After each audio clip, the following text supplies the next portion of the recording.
Hey guys, how's it going? Today what we're going to be doing is sorting out an issue with a misfire I'm having on cylinder 3. So the first thing I'm going to do with this, because realistically for the most part it's either going to be a coil or a spark plug. So the first thing I'm going to do is I'm going to erase the code, then I'm going to switch the coils from cylinder 3 and 2. So what I'm using for this is Foxwell NT301.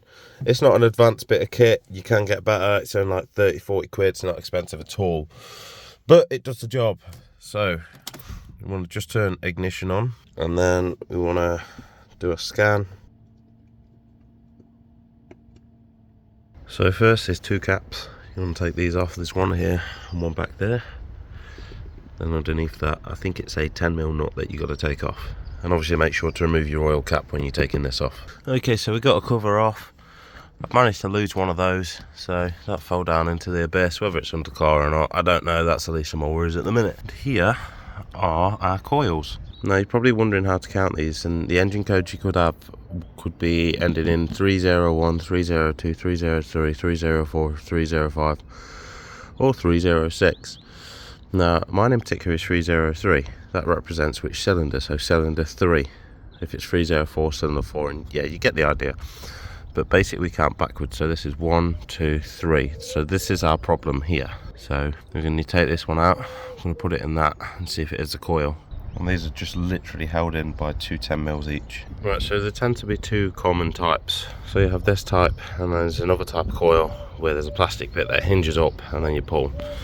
But with this type, you got to pull this metal thing up here, like that, and then that'll let you take the connector out, like that, and you can pull that out. So as I said before, number 2 isn't the problem, number 3 is, so we're going to put that to one side. A bit awkward to do one-handed. But first, I think with number 3, we're just going to check the connections in there. And we'll pull them out. And there's a tad bit of oil there, to be fair, but I remember there was a bit of oil on it last time, so I don't know if that's just residue from last time or not. Looking down the middle, I can't really see anything obvious. I mean, if anything, that seems slightly more aligned in the middle. Right, so let's put number 2 in number 3, and number 3 in number 2, and we'll bolt them down, plug them in, and see how we go. Okay, let's fire up and see what happens.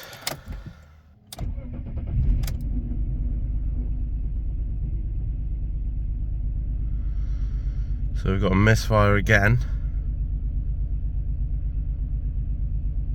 which is sort of what we want. But if that misfire has now gone cylinder 2, then we know it's definitely that coil.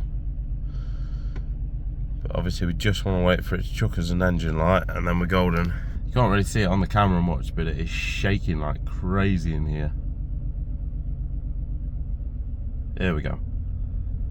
So we've got our engine light.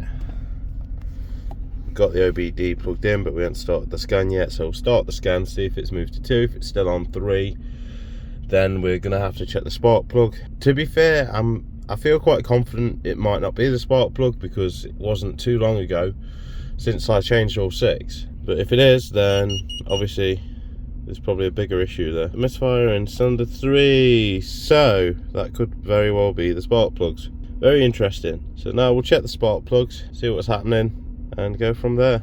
Right, this has gone from bad to worse. They're new spark plugs. I'm going to clean this up, put it back in, because I have had a problem with the MAF, and I've had to clean the MAF, and that would have caused it not to run right. So I'll clean it up. If it starts running right, I'll take it for a drive and see what happens. Right, so in this instance, I've cleaned the spark plug up, and I put it back in. Ideally, if you clean the spark plug, you want to use some form of degreaser, brake cleaner or something like that. But so first we'll start with turning our ignition on, and we're just going to clear the existing fault, and then we're going to start the engine and see if it comes back. Lovely. Right, so I'm going to exit out of this OBD test, just stay on the main screen, turn the ignition off, and then we'll wait for a second, turn him on,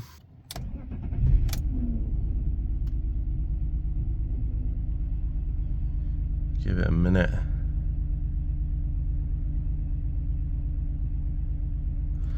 It still doesn't seem very happy. Oh, okay, that's interesting. 3 and 6 now. So obviously, like I was saying earlier about the P0303, the 03 is for the cylinder, obviously 303 there, 306 there, so we got cylinder 3 and 6 playing up. Yeah, I don't know for the life of me, that's really confusing. Why cylinder 6 started misfiring? Okay, so I'm going to have a bit of a last ditch attempt now. I'm going to change the spark plugs over from 3 and 2. Right, so I might have had a bit of a breakthrough. I've changed the spark plugs round from 3 to 2, and now the misfire has moved to cylinder 2. So I could quite possibly need a new spark plug. So I think I'll have to buy one and then see how I go from there. Okay, so after spending £12 something on a singular spark plug, that seems to have done it. And this spark plug was the culprit, ignore me OBD reader. Now the thing is, the concerning thing, ignore the fluff, that's just from a jacket. But the concerning thing is these were changed 3 months ago and they're already looking like that. Because when I pulled the one out of cylinder 2, that looked somewhat similar. And so I think, because of the issue I've been having with the MAF sensor, that's been throwing the fuel-air ratio off and then causing it to run really lean or rich. I forget which one it is. But either way, it's cooking them. And I think it might have been on 2, but there was a bit of yellowing at the bottom of the white section of the plug, so that indicates these have been getting really hot. But yeah, it's the plugs all along. So now I'm just going to make sure there's no codes. If there is, I'm going to obviously remove them and then see if they come back. There's no pending, no stored. Let's see what it says on the engine. Stored, no.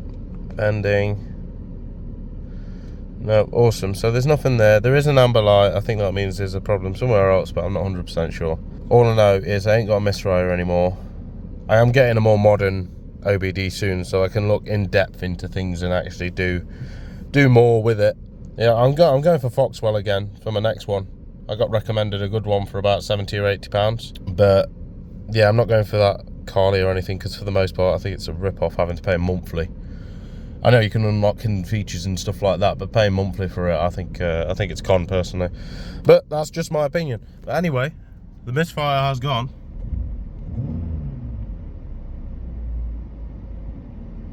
And yeah, she seems quite happy. I don't know why it always does that, how it hovers around the 1K mark. I'm going to take it for a drive in a second and then we're going to see how we are. Okay, so I've just been for a test drive and I haven't really had any problems come back up. So the engine light has gone away. The car is running very smooth, and I think we've just about nailed it. So to conclude, if you have got a misfire, what I'd advise doing is obviously just don't be afraid to mix things around. So obviously, like, we started off by putting the coils in different spots, and then we started putting the sparks in the different spots. We cleaned the spark plugs, and obviously we eventually got to the bottom of it. Just see if you can make that misfire move. Obviously, if it's staying in one place, then it's something with that cylinder, whether it be the spark, the ignition coil, the wiring going to the ignition coil, or absolute worst case scenario, whether it's to do with fueling or air. Because realistically, when it comes to a misfire and a cylinder isn't firing its three things, it's spark, fuel, or air. And that's essentially the engine Bible. That's how an engine works. So when I search it online, a lot of people either have it as the coil or the spark plug. So I think it's more commonly the coil or the spark, but obviously you can't really rule anything out when you're checking all this. So start with the most common stuff, which would be the coil and the spark, and if it isn't that, then it's obviously something to do with fueling or your air fuel mixture. Now, how my spark plugs were in absolute state, like I said, I think that's to do with the MAF sensor problem that I had. I didn't really go into that, but for any of you that have been watching a few of the videos, you'll know I've had a problem where the car keeps bogging down at about 50. And basically what I just did is I blasted the MAF sensor with contact cleaner. So WD-40 do this sort of contact cleaner, and I just use that, and it's like a specific WD-40. It's got contact cleaner written on it. So yeah, I literally just pulled the MAF out and just blasted it with it. If you have got a similar problem and you are going to be blasting electrical components with the spray and stuff, just make sure the nozzle doesn't touch anything, because there's a lot of sensitive bits, especially on the mass airflow sensor. So just be careful. But it seemed to do the job for me. But anyway, back to the misfire. Well, I think we sorted it. We might need a new set of plugs soon, even though I only changed them 3 months ago. But like I said, with the rough running issues, that could have like significantly shortened the life of the spark plugs. So we're running for now. We'll see how we go. Hope you enjoyed the video, guys. Hope it helped. If it did, or if you just enjoyed the video, please don't forget to like, subscribe, maybe even hit that bell icon for notifications on future uploads. But until the next time, peace.